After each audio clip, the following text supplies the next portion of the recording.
Hoje eu vou explicar para vocês como eu exporto as minhas imagens para o Instagram em detalhes. E se você ainda não conhece o meu Instagram, tá aparecendo aqui em algum lugar da tela, @olucastoledo, segue lá que tem muito conteúdo bacana para você.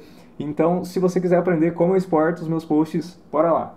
Eu vou ensinar aqui a criar o post do zero, para que não haja nenhum probleminha ali no meio do processo e acabe afetando na exportação final. Pode sim haver problemas, principalmente com cor, você exportar e a cor ficar diferente, e eu vou ensinar aqui como você pode prevenir isso aí a partir do momento que você cria o arquivo. Então, primeiramente a gente vai em File, New, ou arquivo novo, a gente vai criar aqui, eu vou dar um nome para o arquivo de post, Instagram.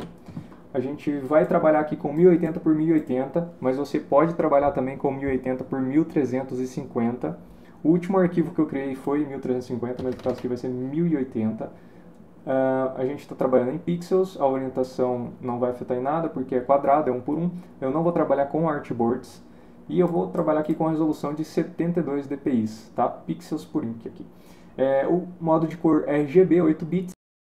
O fundo vai ser branco mesmo, não tem problema. E aqui que está a sacada. Sempre atente-se a isso. A web trabalha com sRGB. E pode acontecer de estar aqui CMYK ou Adobe RGB ou Profoto, enfim, que são perfis de cores que são maiores. Então eles têm gamas de cores que o sRGB não tem. Então o que acontece? Quando você cria um arquivo com Adobe RGB ou Profoto, por exemplo, e você vai exportar para a web, para o Instagram no caso, ele vai converter para sRGB. Então, digamos que tem um azul que está na gama ali, no aspecto de cor do Profoto, só que quando você exporta para o sRGB, que tem um aspecto muito menor, ele vai acabar perdendo ali informações daquela cor e vai afetar, e mudando tonalidades, enfim, vai ficar diferente. E é muito comum isso. Então, a gente vai trabalhar aqui com sRGB IEC 61966.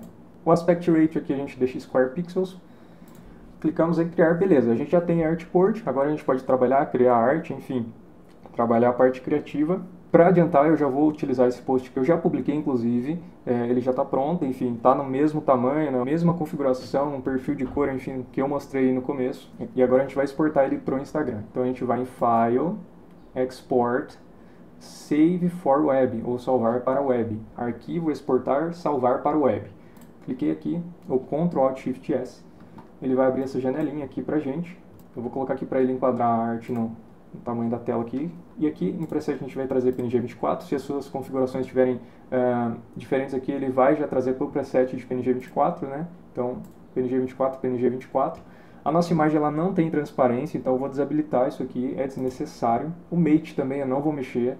Quando a gente não usa o entrelaçado, que é esse interlaced, a imagem ela será lida por blocos.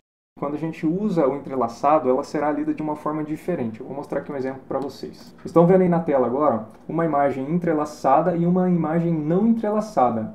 Perceba como a imagem é lida pelo navegador, pela plataforma, enfim. Olha a velocidade que a imagem carrega. Então, é como eu falei, eu sempre uso o entrelaçado, ele gera arquivos maiores, tá? Ele muda um pouquinho o peso do arquivo e isso tem total significância para o Instagram. A gente deve trabalhar com imagens com menos de 1 mega. Passou de 1 mega, o Instagram já vai fazer uma compressão bem árdua ali, então vai comprimir bastante. O ideal é que seja menos de 1 mega sempre, e mesmo assim, com menos de 1 mega, ele vai comprimir um pouquinho a imagem, é normal, só que é menos do que mais de 1 mega. Então, usem entrelaçado, converter em sRGB. Lembra que a gente criou lá no comecinho o perfil de cor sRGB? Então, nesse caso aqui a gente não precisa utilizar essa opção, não vai afetar em nada, mas eu deixo por default, por padrão eu já deixo ela habilitada, porque se acontecer de um dia eu esquecer, ele vai converter para sRGB, prevenindo possíveis problemas quando eu fizer o upload na web. Aí aqui embaixo a gente tem Image Size. O Quality ele não vai afetar em nada a sua imagem se você não alterar a escala, ou seja, se você não aumentar ou reduzir o tamanho dela, não vai afetar em nada. Eu já fiz vários testes aqui, já exportei várias vezes em PNG, JPEG, Bicubic, Neighbor, todos eles, e não houve nenhuma diferença visual. Mas se você mexer na escala, aí sim você vai ver uma diferença grande. Então, por exemplo, suponhamos aqui que na hora de exportar eu resolvi aumentar para 2000. Beleza, a gente vai ver que perde um pouco de qualidade, mas aí a gente vai conseguir trabalhar esses presets de qualidade. Então aí a gente tem aqui o Nearest Neighbor, que é o vizinho ali, eu acho a tradução. Ele vai criar uma interpolação ampliando os pixels. A vantagem dele é que ele vai criar um arquivo menor. Porém, ele é um efeito de qualidade, um preset que ele não trabalha com anti-aliasing. Ele vai deixar muito a desejar na questão das bordas ainda, né? Ele vai criar muito serrilhado. Eu tenho até aqui um exemplo para mostrar para vocês. Quem já jogou sabe o que é o anti-aliasing. Ele deixa as arestas aqui, as bordas bem sutis, bem lineares, né? Aqui é sem o anti-aliasing, a gente vê que tem bastante serrilhado. Tem uma outra imagem aqui para mostrar para vocês também, ó. Esse exemplo aqui do Boolean, a gente tem aqui, ó, sem anti-aliasing novamente. Olha como tá o contorno das arestas, né? E olha aqui como ficou sutil, bem suave. Depois a gente tem aqui o bilinear. Ele vai criar ali um pouco de suavidade também, buscando manter um arquivo um pouco menor, mas ele ainda não é tão eficiente, na minha opinião. Depois a gente tem aqui o bicubic, que já começa a ficar bem interessante. Ele vai criar graduações bem sutis, bem suaves. Ele é melhor do que o Neighbor aqui e o bilinear. Depois a gente tem o Bicubic Smoother, que ele vai deixar mais suave ainda. Então, se você achou que o Bicubic estava legal, testa o Bicubic Smoother. Ele vai buscar trazer uma suavidade ainda maior, principalmente se você tiver gradiente, né, que é aquela questão do bend do gradiente. Vou até mostrar para vocês aqui um outro exemplo, para vocês entenderem. Ó. Esse aqui é um gradiente com bend, né, é um gradiente que não tem uma transição tão suave, então ele fica marcado como blocos ali. E aqui já é um gradiente bem suave. Como eu trabalho com alguns gradientes aqui, né, questão de número, nas letras que eu trabalho a minha identidade, se eu fosse mexer na escala, eu utilizaria o Bicubic Smoother. Como eu não mexo, então eu acabo deixando o Bicubic mesmo, não faz diferença alguma. E a gente tem aqui o Bicubic Sharper, que ele vai deixar um pouquinho de lado essa questão de suavizar os gradientes, ele vai buscar trazer um pouco mais de ruído ali, um sharpening, para manter ainda mais os detalhes. Coisa que o Bicubic Smoother e o Bicubic, eles perdem um pouco, né? Eles tentam suavizar, então você acaba perdendo um pouco de ruído ali, um pouco de detalhe da imagem.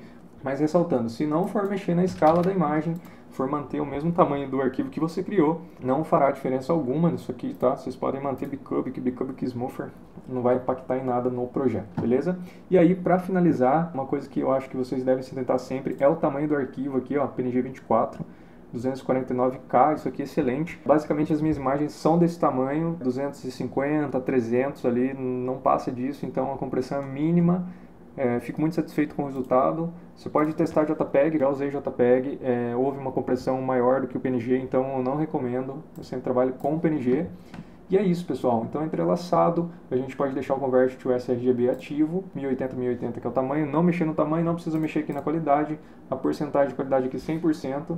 Save, escolha o local, fechou. É isso aí. Esse é o método que eu utilizo. O pessoal que me perguntou, para você que queria saber, espero que tenha ajudado. Se ajudou, inscreve aí no canal, deixa o seu like, comenta aí um feedback, o que você achou. E tamo junto. Valeu!